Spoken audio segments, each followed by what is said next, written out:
But going back to the story about the colour of gold they found. Yes, Paddy, tell us about that. We used to be going to school, we used to meet an old woman. She lived only 3 or 4 fields across from us. And she was always telling us that there was gold hid between their house and the road passing our house, which was about 4 fields between our house and their house. Right. So sure we was paying no heed to her. So I think it was in the month of March anyway.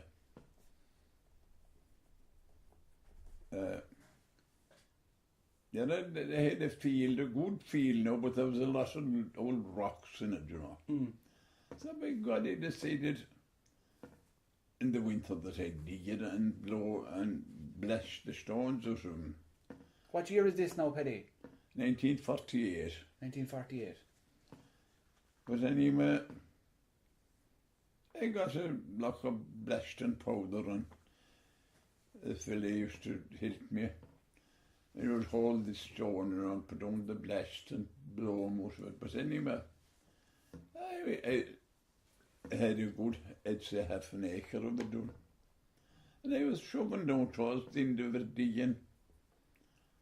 And just struck down the spade and up from this. It was like you'd be going washing dilf now that you're inside a little basin. The colour was about that round now, and all this little stuff was inside in it. So by God, I didn't know what it was. It wasn't fully the colour of gold, it was kind of more colour copper.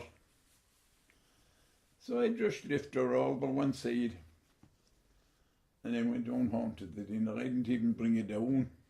That time the robbers used to be, there was an awful lot of gold in this country one time. Mm. So below in the market where they made the railway, into loads of it thrown into the lake below. In Wuhan. Yeah, and that, some man told me that thinking he nearly trying bringing more of it out of the lake, that pelted into the lake. So I didn't know what it was, sure. Yeah, of course. So I didn't know what it was. Now I named the whole country came to see ours. I had a lift inside in the room, and Paddy Purcell, the councillor, Flan's brother, came to see it. He was the first one that knew what it was. Yeah. And because he had been in the National Museum in Dublin, he saw other colours in it. Right. So that was that thing. I brought over to the Varick in Feakle, and then the antiquarians came down from Dublin and took it away. They couldn't do anything but, you see, that's treasure trove. Absolutely, yeah. It belongs to the state. I didn't know the name of God. I thought it was like something bronze.